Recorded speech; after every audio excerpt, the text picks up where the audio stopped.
Maintenant, venons-en au troisième point de cette visite. Le porte-parole du gouvernement du Niger, le colonel-major, le ministre de la jeunesse et des sports et de la culture du Niger, Amadou Abdourahmane Djibo, nous donne le contenu des matières qui ont été discutées. Il y a 3 sujets principaux qui ont été discutés. Et là encore, je me réjouis de ne m'être pas trompé de beaucoup, alors que je me contentais de faire l'analyse des éléments non-verbaux. Premier sujet, la transition. La durée de la transition. Deuxième sujet, la coopération militaire. Troisième sujet, l'orientation diplomatique et stratégique des relations internationales du Niger. Commençons par le premier sujet. La transition, sa durée, les conditions de sa fin. La délégation américaine est clairement venue dire à la transition nigérienne que les États-Unis exigeaient que le président Tiani et ses compagnons fassent vite et organisent rapidement des élections afin de ramener le Niger à la vie constitutionnelle normale. Arrêtons-nous d'abord sur ce premier point. Mais écoutez, la transition nigérienne, en quoi c'est une affaire américaine? Lorsque les États-Unis, les Américains, les colons américains, se sont rébellés contre les Anglais, contre le royaume d'Angleterre, après avoir, avec le royaume d'Angleterre, exterminé massivement les Indiens d'Amérique, est-ce que les Africains sont allés se mêler de leur transition? La transition aux États-Unis entre le pouvoir indigène amérindien, le pouvoir colonial britannique, est-ce que nous, les Africains, on s'est mêlés de ça? La transition aux États-Unis entre le pouvoir colonial britannique et le pouvoir colonial occidentalo-américain, qui aujourd'hui est à la tête des États-Unis. Est-ce que nous, Africains, on s'est mêlés de ça? Nos rares frères et sœurs qui étaient là-bas étaient esclaves. Ils étaient chargés de servir le café et le tabac. Ils étaient chargés de planter le sucre et de planter le coton. L'Afrique ne s'est jamais mêlée des transitions politiques américaines. Mais pourquoi l'Amérique se mêle des transitions politiques africaines? Qui a sonné Mme Molifi et sa délégation pour venir dire aux Nigériens quand leur transition doit s'arrêter? De quel droit? Que fait-on du droit des peuples à disposer d'eux-mêmes, qui est un droit essentiel de la charte, non seulement de la Société des Nations et de la charte des Nations Unies? Qu'est-ce qu'on en fait? Le principe de souveraineté. De quel droit les puissances occidentales viennent-elles dicter le calendrier politique dans le Sud global? Qui les a sonnés? On doit se poser cette question.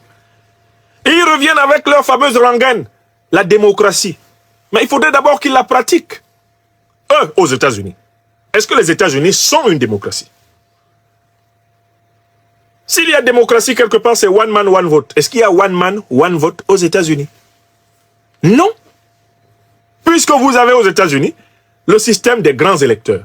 De telle façon qu'un président américain peut être élu alors qu'il n'a pas plus de voix que son rival immédiat. C'est-à-dire qu'un président américain peut être élu, mettons, avec 25 millions de voix, alors que son rival immédiat, lui, il a 26 millions de voix. Celui qui a 25 millions de voix est élu. Pourquoi? Parce qu'ils ont un système qu'on appelle le système des grands électeurs. Les sénateurs et les représentants américains sont répartis de manière inégale entre des États qui sont eux-mêmes inégalement peuplés. Il y a des États surpeuplés qui ont très peu de représentants, très peu de sénateurs, et il y a des États sous-peuplés qui ont beaucoup de représentants, beaucoup de sénateurs. De telle façon que, puisque le président des États-Unis est élu par le Congrès, c'est-à-dire la Chambre des représentants et le Sénat rassemblé, celui qui a en réalité le plus grand nombre de grands électeurs se retrouve président des États-Unis, et il peut l'être alors qu'il a en réalité le moins grand nombre, le plus petit nombre d'électeurs que son rival immédiat. Voilà la fameuse démocratie américaine. Cette fameuse démocratie américaine à laquelle nous faisons les deux objections traditionnelles. Ce qu'on appelle l'objection Geronimo. Ils ont massacré des millions d'Indiens. Ils réparent ça quand? Ils réparent ça quand? On construit une démocratie sur le sang des innocents? Ils ont esclavagisé des millions de Noirs. Ils réparent ça quand? On construit une soi-disant démocratie sur l'exploitation des hommes? Où sont les réparations? Et quant au traitement que l'État américain, notamment la police, réserve aux minorités noires, latinos, indiennes aux États-Unis, mais ils ne peuvent pas enseigner la morale. Les États-Unis ne peuvent enseigner la morale à personne dans le monde. Je prends seulement leur politique intérieure. C'est une politique remplie de scandales. Les Noirs américains ne sont pas libres. Les Indiens américains ne sont pas libres. Les Latinos américains ne sont pas libres. Les crimes crapuleux de la police, s'accomplissent d'année en année, et cela depuis le temps de la traite négrière. Alors, si on sort des États-Unis pour s'intéresser à toutes les guerres illégales dont parle Daniel Ganser dans son beau livre, les guerres secrètes que les États-Unis, notamment avec leur fameuse alliance de l'OTAN, ont organisées à travers le monde. Si on regarde tous les crimes, tous les actes de barbarie, de l'usage de la bombe atomique sur Hiroshima et Nagasaki, aux guerres de Serbie, de Libye, du Vietnam, aux guerres d'Amérique latine, mais où est-ce que l'Amérique n'a pas semé la mort et la désolation? Comment une puissance qui est coupable de tels crimes, comme le disait Mandela, peut-elle se permettre d'enseigner la démocratie? À qui peuvent-ils enseigner la démocratie? Moi, Nyamsi ou Cameroun ou Africa, aucune autorité américaine ne peut m'apprendre la démocratie. Pour la raison toute simple que les États-Unis, comme puissance, ne respectent pas les principes démocratiques. Tu ne peux pas m'apprendre ce que tu ne pratiques pas. Tu ne peux pas m'apprendre ce que toi-même tu ne considères pas comme vrai. Ah ben c'est comme le père qui tient un gros cigare dans la main et qui dit à son fils, fumer n'est pas bon. Non, mais si toi, tu peux de temps en temps fumer un cigare, tu peux comprendre que ton fils, de temps en temps, fume une cigarette. Voici des gens qui, de la démocratie, n'ont que les mots, alors que dans la pratique, ce sont des barbares. Nicolas Sarkozy de Nagui Bokcha. Monsieur de Nagui Bokcha, quel est le continent le plus barbare de l'histoire de l'humanité? Vous êtes là? Monsieur Sarkozy, parce qu'apparemment, il vaut mieux que ce soit vous qui le disiez. Quand c'est moi qui le dis, oulala, Monsieur Sarkozy, quel est le continent le plus barbare de l'histoire de l'humanité? Profitons du fait qu'ils n'aient pas encore attaqué mon gros ordinateur ce soir. Monsieur Sarkozy, témoignez. Quel est le président le plus barbare de l'histoire de l'humanité? Hein? Quel est le continent le plus brutal, sauvage et barbare? Vous avez la parole, monsieur Sarkozy. Retrouvez vos marques préférées sur Privé by Zalando. Donnons-lui la parole, là. De vente privée en ligne où le style rencontre les promotions. Économisez jusqu'à 60% Donnons-lui la parole sur les articles mode, premium et maison. Inscrivez-vous gratuitement et découvrez Privé. Donnons la parole à monsieur Sarkozy de Nagui Bokcha. Notre continent oui est brutal. Ok. Sauvage. Ok. Et peut verser dans la barbarie. Très bien. C'est pourquoi voilà. Nous avons décidé, nos prédécesseurs, de construire un modèle d'union fondé sur quoi? Sur le marché. Très bien. La paix en Europe est fondée sur le marché. Ah, l'argent. C'est l'argent qui vous a... Nos pays avaient été ravagés par la guerre. Ouais. On a décidé de produire ensemble de l'acier et du charbon. Et de voler l'Afrique. C'est le marché qui a fait la paix. Et ne pas comprendre ça, c'est un peu théorique. Deuxième élément... Monsieur Sarkozy, vous pouvez vous taire, c'est bon. D'ailleurs, vous êtes un repris de justice, justement, pour vos actes de barbarie en Libye et l'escroquerie dont vous avez été coupable. Bon. Revenons à ce que je vous disais. Je suis en train de vous analyser les raisons. Voici des gens qui viennent enseigner la transition démocratique en Afrique alors qu'ils ne sont pas démocrates. Alors qu'ils sont la civilisation, selon leurs propres mots, la plus barbare. Mais qu'est-ce que les États-Unis, qui ont pratiqué et qui sont bâtis sur la traite négrière, l'extermination des Indiens, qui aujourd'hui pratiquent une démocratie brinque-ballante, qui a donné les événements du Capitole, que tout le monde a vu, qu'est-ce qu'ils peuvent enseigner? Après toutes les guerres illégales, après tous les grands massacres qu'ils ont commis au Japon, au Vietnam, en Somalie, en Serbie, en Libye, qu'est-ce que les États-Unis peuvent dire aux gens? Et ils viennent parler de démocratie au Niger en plus. Mais qui a bombardé la Libye pendant 6 mois, assassiné Kadhafi et armé Al-Qaïda et l'État islamique? Mais l'OTAN, à la tête de laquelle les États-Unis. Vous voyez comment ces gens-là sont mauvais? Vous avez déstabilisé le Niger. Parce que c'est vous qui avez détruit la Libye. Vous l'avez bombardé pendant 6 mois dans le cadre d'une guerre illégale, sans autorisation du droit international. Vous avez armé Al-Qaïda et l'État islamique en Libye. C'est vous qui êtes coupable de la déstabilisation du Niger. Les terroristes ont été armés par vous, OTAN. États-Unis, France, Grande-Bretagne, notamment. Comment pouvez-vous vous présenter devant les Africains et leur parler de démocratie alors qu'on sait que vous êtes les puissances parraines des terroristes qui ensanglantent l'Afrique? On me demandera tout naturellement quelles sont les preuves de ce que je dis. Et je dirai, première preuve, les emails de la secrétaire d'État américaine Hillary Clinton révélés par le scandale Wikileaks grâce au lanceur d'alerte Julian Assange.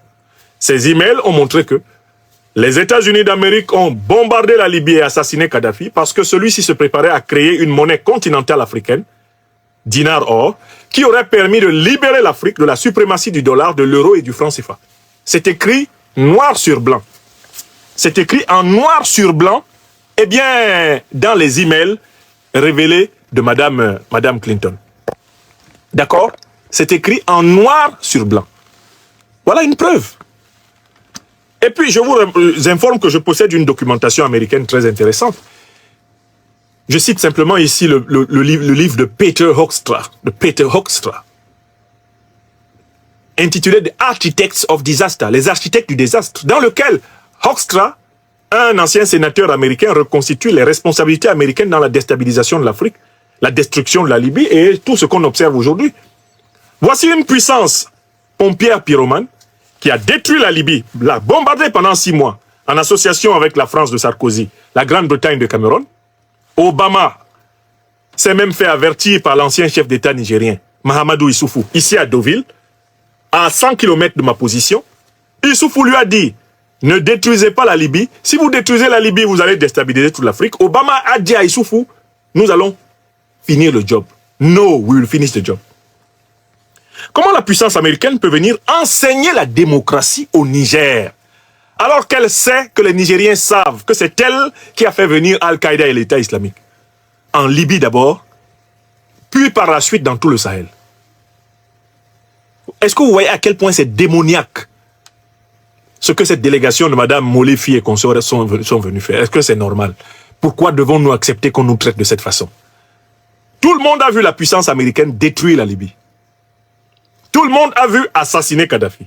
Tout le monde est au courant des révélations de Wikileaks et du contenu des emails de Mme Clinton qui incriminent la puissance américaine et qui montrent que ce n'est pas pour mettre fin à un génocide des Libyens par Kadhafi, un génocide imaginaire. Ce n'est pas non plus pour la soi-disant démocratie, qui est aussi rare en Libye que l'eau potable maintenant. Ce n'est pas pour cela. C'était plutôt pour empêcher que l'Afrique devienne souveraine. On le sait. Mais comment on peut faire une délégation américaine pour venir parler de démocratie aux gens? Prenons le deuxième. Merci le professeur Franklin Yamsi pour vos analyses toujours très pointues, très éclaircissantes et pertinentes. Je suis très ravi de voir un frère africain comme lui qui fait ces arts d'analyse qui permettent de plus à une ouverture, à une large ouverture de l'esprit africain. C'est quelque chose de salutaire. Je vais vite revenir sur un point, ce qui concerne l'ingérence des États-Unis dans nos politiques. Pour eux, si les autres nations le font, vous allez sentir toutes sortes de sanctions, toutes sortes de menaces.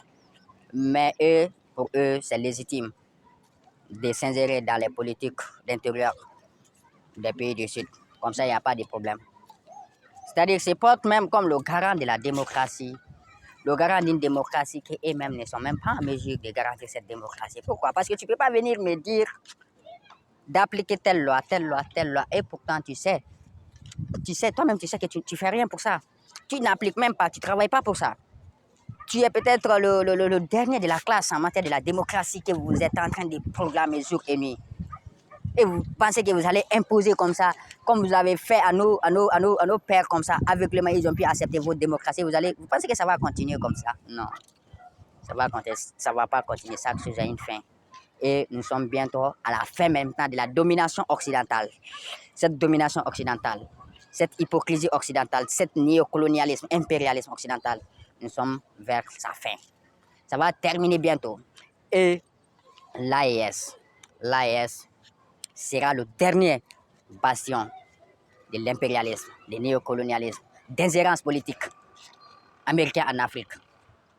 L'AES sera leur dernier bastion. Vous comprenez? C'est des choses que nous ne devrons plus accepter. Niger a donné la voix à d'autres pays africains. C'est-à-dire, Vous pouvez avoir le courage de dire non à des puissances coloniales. Vous pouvez avoir le courage de défendre ce sur quoi vous croyez. On ne croit plus à l'ère démocratie, des doubles standards, à l'ère politique. Nous ne croyons plus.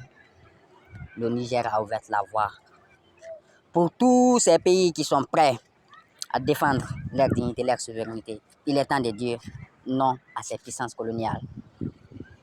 C'est comme ça qu'on se fait respecter. Vous comprenez? C'est comme ça qu'on se fait respecter. Il faut savoir dire non quand ton partenaire dépasse une certaine limite. Voilà, et c'est ça qui manque à certains pays africains. Beaucoup même de pays africains ne savent pas dire non. On laisse les autres pays faire n'importe quoi chez nous, sans aucune pression de notre part pour montrer ouais, réellement ce que vous êtes en train de faire là. On n'accepte pas ça chez nous. Mais tout le monde est assis, en train de regarder. Voilà pourquoi j'aime beaucoup ces trois dirigeants de l'AES. Parce que c'est des gens qui utilisent combien de fois. Il reste aussi encore des hommes courageux en Afrique qui sont prêts à aider l'Afrique. Voilà. Donc c'est tout pour cette vidéo les amis. Si vous avez aimé, partagez-la avec vos amis. Laissez-nous vos avis aussi en commentaire. Et on se retrouve pour une autre vidéo. Merci. Sujet qui a été débattu.